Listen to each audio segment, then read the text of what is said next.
Hashtag real talk. So I haven't come here to talk shit. I've come here to speak dense nutrients. To your face, behind your face, wherever.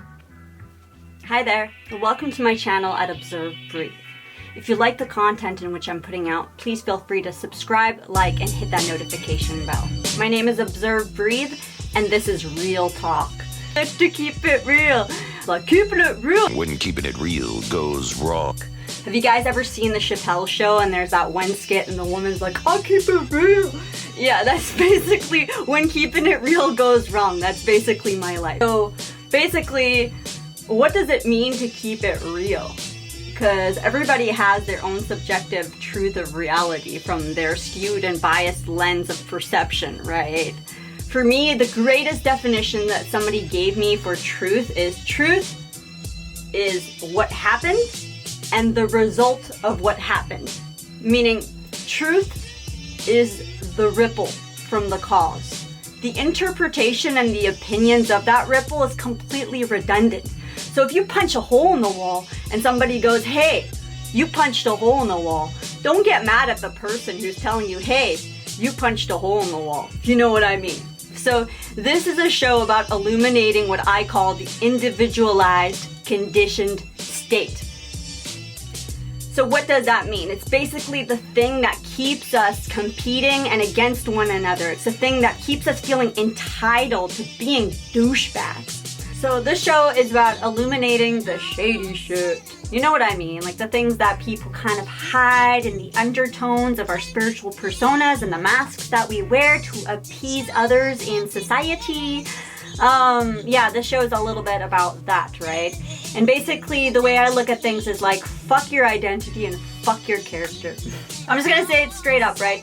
There's a lot of people out there who are really attached to their sense of identity and the character that they play, right? And if I illuminate the behavioral patterns that I witness within our dynamic, they feel like their identity is threatened and thereby feel entitled to be douchebags to me. And I'm not really into it. So this is a show that is illuminating some of the things that I witness and how to maintain a sense of inner peace and inner union and harmony and love while not letting people walk all over us. Yeah.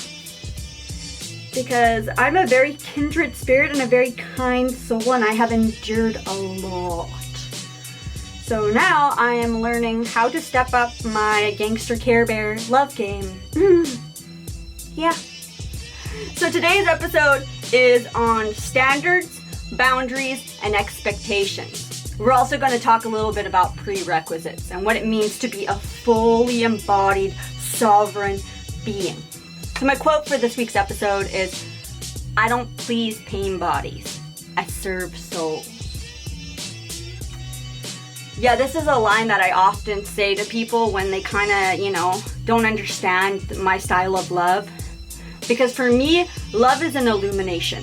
And I illuminate consensually as long as the person is not harming me. The moment that someone is harming me in some way, shape, or form, I will speak up and I will remain kind. But kindness is not niceness. It's funny because me and an ex, we were really deep into studying etymology, and we stumbled upon this old dictionary from 1931, because a lot of the etymological dictionaries got burnt, right? So a lot of the original words definitions were burnt so that people could not understand sovereign law and what it was to study law as a free practice rather than something you had to go to school for, right? So anyways, long story short, we found the word nice in the dictionary, and it's pretty funny because the first definition of nice is ignorant. The second definition of nice is socially acceptable. And the third definition of nice is may or may not be pleasant. So that's basically what niceness is. Niceness is basically conditioned complacency, which means you're ignorant, it's socially acceptable, and it may or may not be pleasant. Have a nice day. So I feel a lot of us are conditioned into this niceness, which means that we are polite to keep up appearances, and we build a lot of resentment towards people, and we don't speak our truest truth because we're afraid of ruffling feathers. We're afraid of causing drama. We're afraid of anybody who speaks their truth, and we see them as drama. when in reality, it's just conditioned complacency. And people who are actually speaking the truth that they witness are people that are in alignment with their path. They're in alignment with what is actually virtuous and righteous and true in their own eyes, right? So this is how I love. Some people may not like my love style, but like, I consider myself a gangster Care Bear of love. And I don't think that enabling people to keep being shady mofos is actually serving them. I believe that that's not serving them at all. And you know what? That's not my responsibility, but my level of engagement is my responsibility. And when I love people and I've chosen to engage with them in an intimate and deep fashion, then I will illuminate the behavioral patterns that do not serve them. And if they don't like that, then you know what? We just quit the bond, right? They can go on being shady people and complaining about their life and how it's not working, and I can go on living my life and, you know, having less people in it, right? I used to take things really personally, and it's because I had a really deep attachment to sentimentality. And now I kind of know the difference, that it's okay for me to be sentimental about certain things, but I've learned not to be so attached to symbolism. Because I used to place symbolism onto certain bonds, like, oh, that's my special friend. Oh, they're so special. I want them to be in my life forever. And then my special friend ends up being a total fucking dick. You know what I mean? So I've just kind of learned, okay, maybe not attach so much meaning to things. Maybe bring it more inward and learn how to focus on what it is that I've come here to bring to this planet, rather than, you know, wanting to help everything around me. Some people don't want to be helped. You know what I mean? Some people actually ask for help, and then you provide them with help, and then they're like, why did you do that? I didn't want that. I want you to be over there. I want to avoid you. Yeah. So I've kind of learned to help myself, and not in a way that is like individualistic and selfish, but how am I supposed to serve other people unless I learn how to properly serve myself? And a big part of serving myself is learning who to surround myself with. It's learning my levels of engagement and my responsibility within that. So boundaries. Okay, let's talk about boundaries. You know, oftentimes we hear that word and it's like, I don't know, either I get one or two visuals. The first visual is like a wall, and the second visual is like an orb, like a shield. And what I've been learning is how to kind of build a strong, reflective bubble of love. So boundaries are my language of self-care, self-maintenance, and self-discipline, really. And how I share that with other people is in how they choose to participate or partake with my self-care, my self-maintenance, and all of that. Boundaries.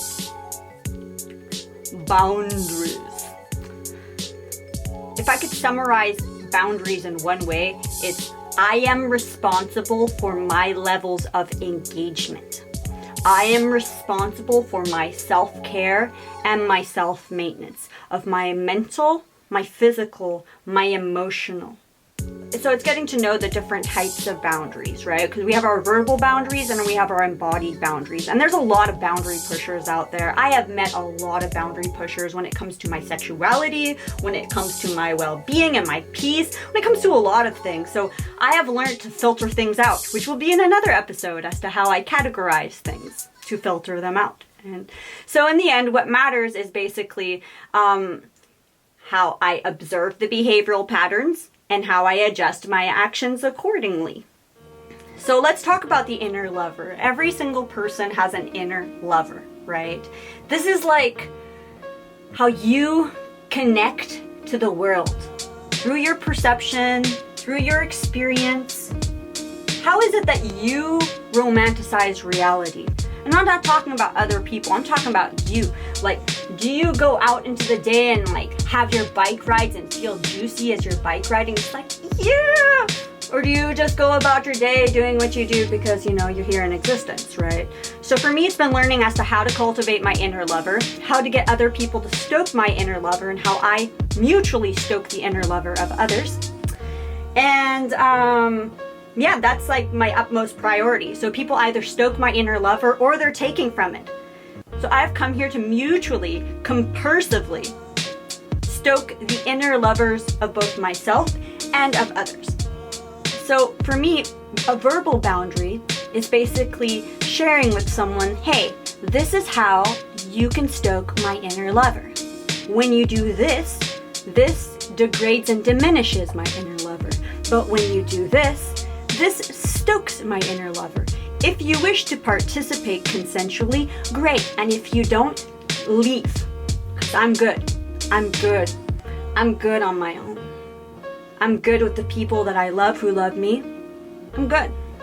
So either rise up or get out. Because in the past, I've been attached to sentimentality.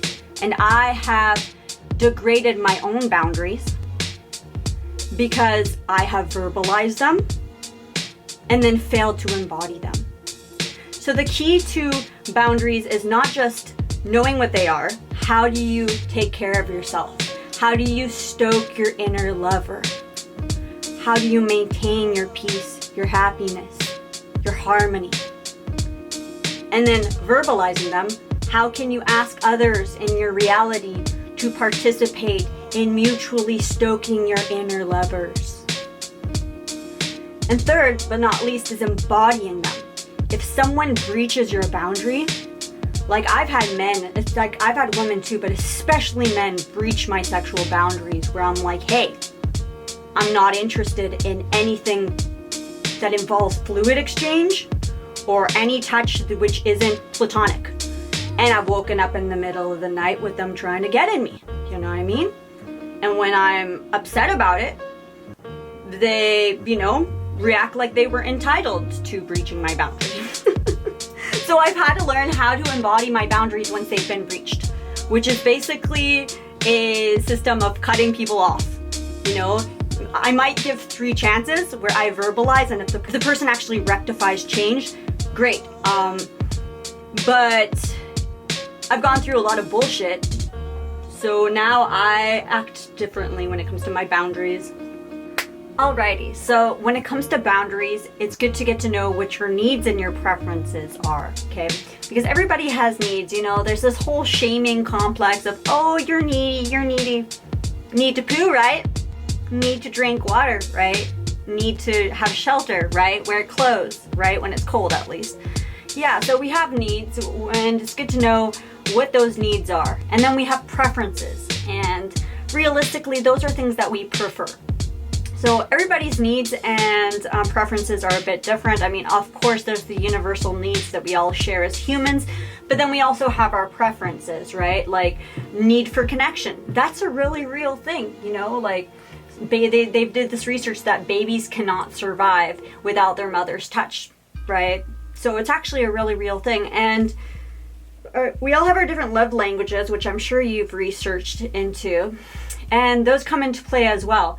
But when it comes to like my need for connection, for instance, I don't have a really big need for connection when it comes to human touch. I used to, and then through this pandemic, I kind of learned that, I don't need as much human touch. I can just go outside and get that from trees.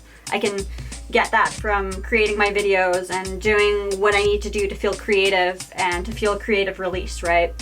But when it comes to romantic dynamics, my need for connection is based in consistency, reliability, and congruency.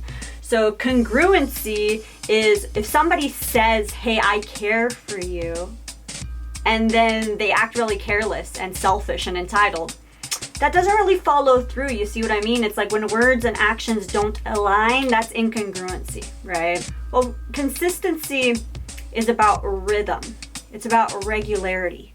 So if I get used to someone messaging me like every couple days, then I can kind of anticipate that that's the rhythm that I'm going to be met with. And when somebody's just like, I'm going to be really hot, really cold, really hot, really cold, I'm going to be really into you, now not at all. I'm not really into that, I don't really feel like being treated like a yo-yo, So consistency, congruency, reliability. If I make plans with someone and they feel entitled to cancel with me the day of, I'm not really going to want to maintain that bond. Do you know what I mean? That's just keeping it real because my time is valuable. I am worthy of people who actually respect my time and who have the ability to cancel plans ahead of time so that my time schedule is not messed with. So those are some examples of my needs of connection, right? So it's getting to know your needs and your preferences. Needs are something that have to do with your prerequisites, which we talk about in this video. Whereas preferences are a bit more flexible, you know, they're like, you know, you can do this, but I would prefer this. And you can kind of tell who really loves you because they will meet your preferences. They want to please you. They want to make sure that you feel loved by them and you feel cared for. So these are touching a little bit on needs, preferences, and how that fits into our whole talk. So yeah, just to review, we've got physical, mental, and emotional boundaries.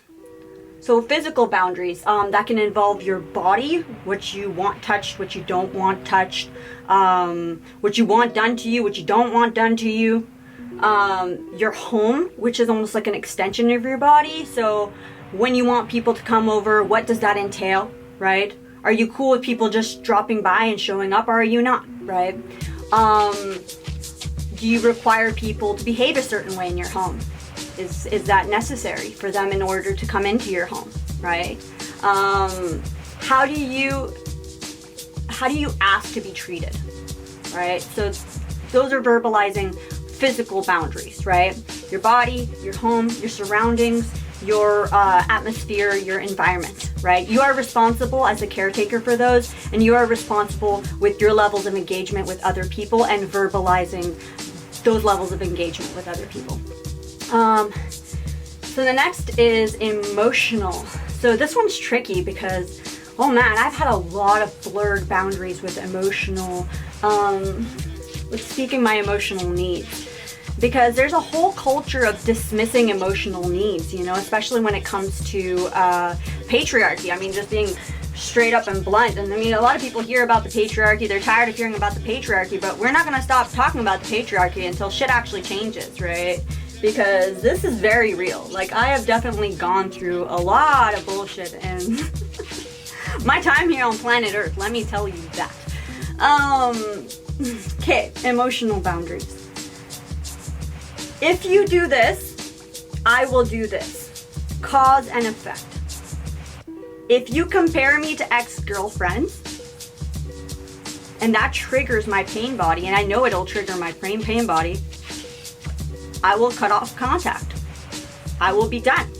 I might consider you a friend still, or not really a friend. I might consider you someone that I see and acknowledge, but not into it. Not into it. I stuck around a dynamic that was absolutely horrific, and it damaged me so deeply. I lost a whole bunch of my memory. That's just how damaging it was. So now I know better. Now I know to not just to try to come into the overview and try to work it out. Just right off the bat, if I verbalize a boundary and somebody breaches it and then they feel entitled to breaching it, no more. So yeah, emotional boundaries are understanding what triggers you and being responsible for that trigger, but then asking the other person to do their part, which is, hey, if you're going to be selfish and inconsiderate, and this is how these are examples, if you're going to be selfish and inconsiderate, then I am not going to engage with you any further. Because for me, being an abuse victim, I don't have time to compensate for the amount of PTSD that this will cause me, you know?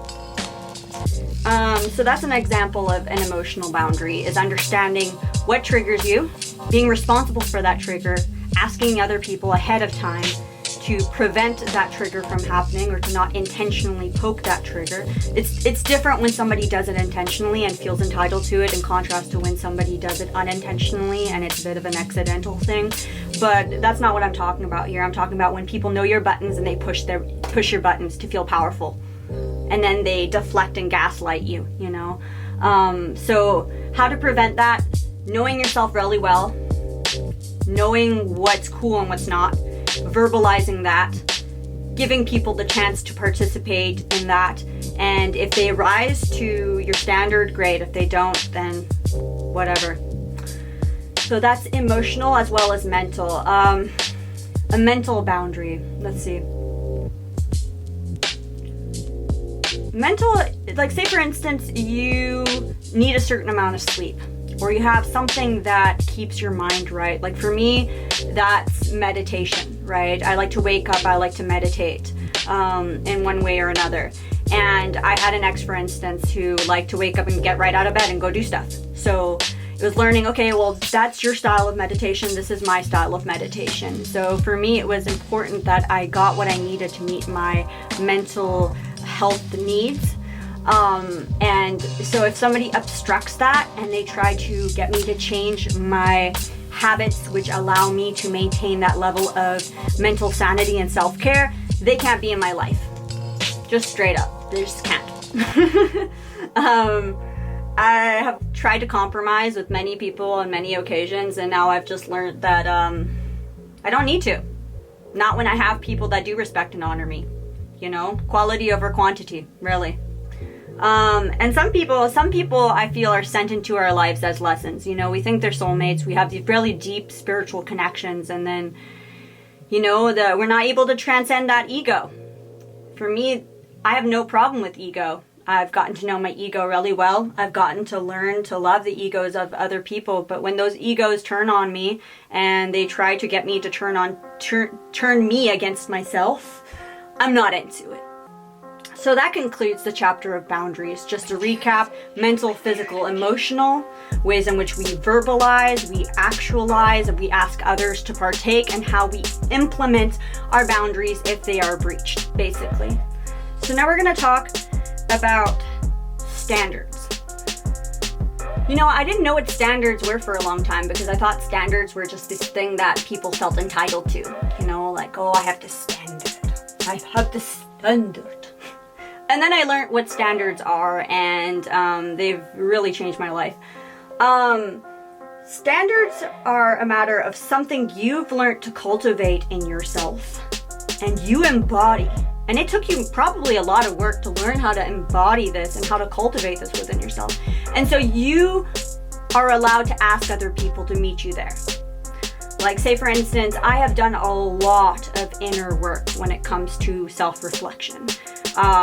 I spent many years living in a backpack just to study my mind. I spent a lot of time in Zen training. I spent a lot of time basically understanding and uncovering my traumas and my triggers and my pain body. And therefore, when it comes to allies and it comes to alliances, I would like to be met with the same level of self-reflection in order to have a bond which will naturally vibe well, in order to have a bond that's actually sustainable. Because I can love people equally, and I definitely do, but that doesn't mean that I'm going to let everybody in close to me. Do you know what I mean? Like, people can look into my life from the outside, people can look at my social media, look at the content that I put out there or whatever, but it doesn't mean that I'm going to want to engage with every person on a deep and personal level. And I've had to learn this because in the past I've let everybody in. I was afraid of seeming like a bitch because I've gone through a lot of stuff and I don't want to treat people the way that I've been treated. But I've learned that there's this middle path of being able to be kind and assertive and clear and honest with people. Not everybody deserves to be close to me or to you. You know, it's getting to know what your standards are. So once again, repeating that, standards are, this is what I embody, so this is what I expect. And if you don't meet this, then it is up to me to choose my level of engagement with you. Simple, right? So we have different kind of standards, right? I say that part of standards are what is known as prerequisites. I have prerequisites for fluid exchange, i.e. anything sexual, whether that's kissing or fooling around or intercourse. I have prerequisites to those, right? My prerequisites are complete transparency. for instance. So that means if you have an attraction to someone else, before you act on that attraction, if we are exchanging body fluids in a more serious way, like let's say we're having intercourse or whatever, then I require you to tell me of your attraction before you act on it, because that shows me that you consider me and that you're not just a selfish piece of shit, right? So for a long time, I navigated my sexuality in an open, more polygamous kind of fashion. And I've oscillated between being celibate, being in partnership. I've only been in 2 partnerships, or basically this way of this open polyamorous guidebook that I wrote.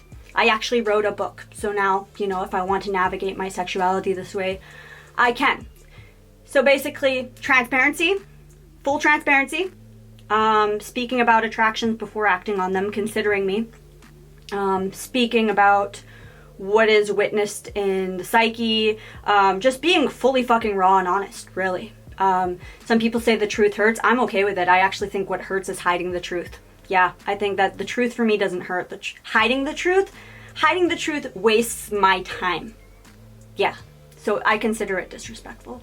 So the second thing which I require as my prerequisites for fluid exchange, autonomy. So the way I look at autonomy is like autonomy, which basically is like you already know me. You don't need to try to figure me out, put me in a box, try to tell me who I am. You basically are just cool with me being me. I do me, you do you. If you want to go do something that you would do in your own solo life, go do that thing. I'm going to do what I want to do in my own solo life, and I'm going to go do that thing. And to respect that is autonomy. So I can chill, I can work on something. Say I have a partner, my partner could be nearby working on his stuff, and we could be happily doing our own thing together, right? So that's what I consider autonomy. So the next prerequisite that I have for fluid exchange is, so we have transparency, autonomy, equanimity. Oh man, that's so funny. I once told my last partner about equanimity and he freaked out. He was like, what just happened? And I'm like, that is not equanimity. Equanimity is the ability to maintain calm even under pressure. That means if somebody wants to explode at me, they do their very, very, very best not to explode at me.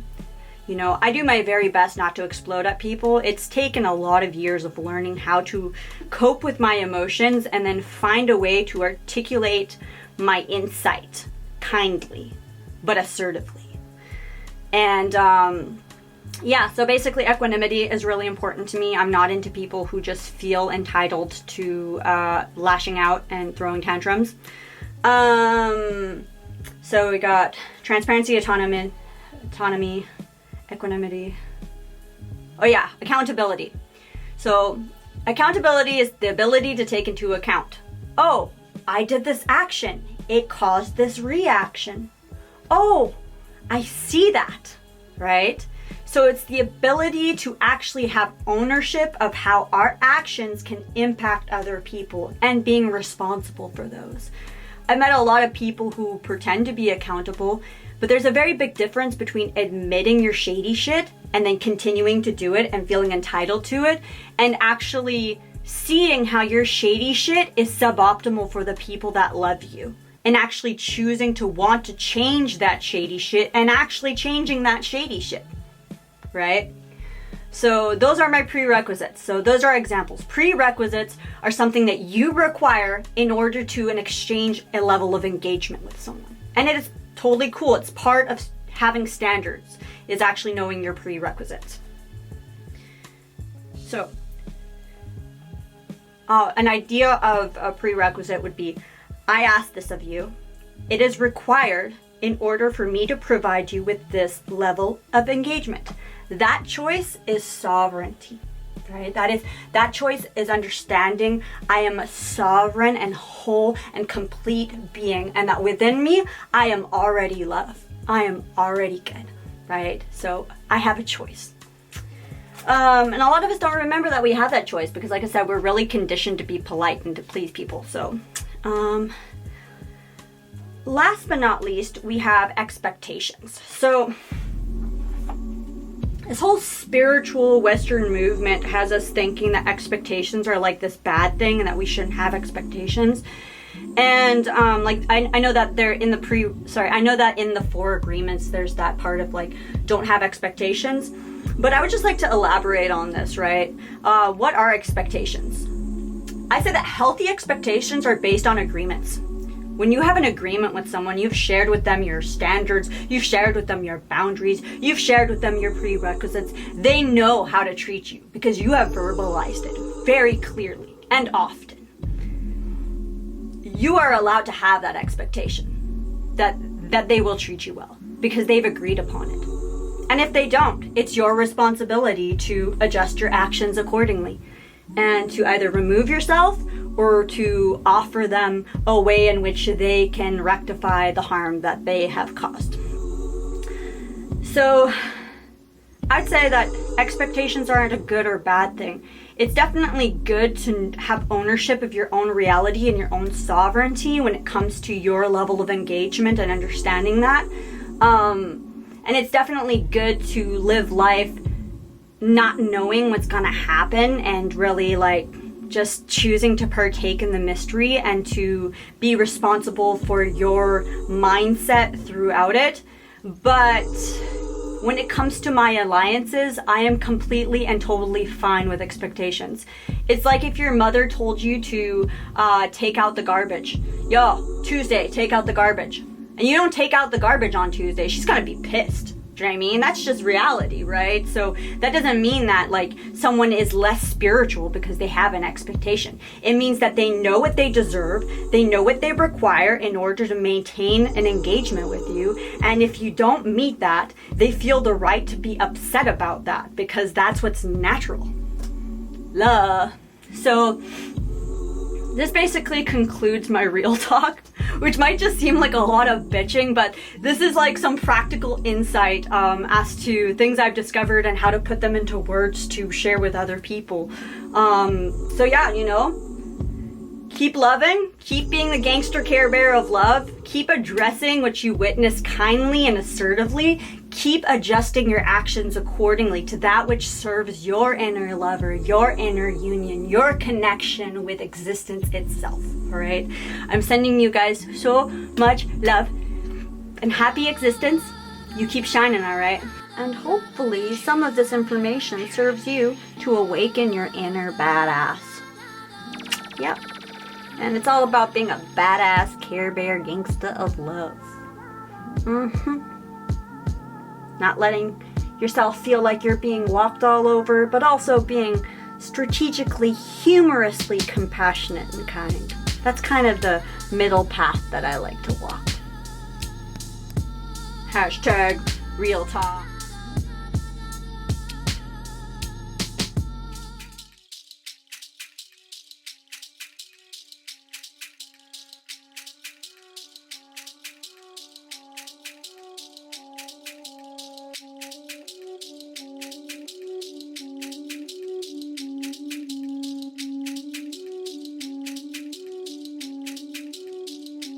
I believe life is worth enjoying, whatever the experience is.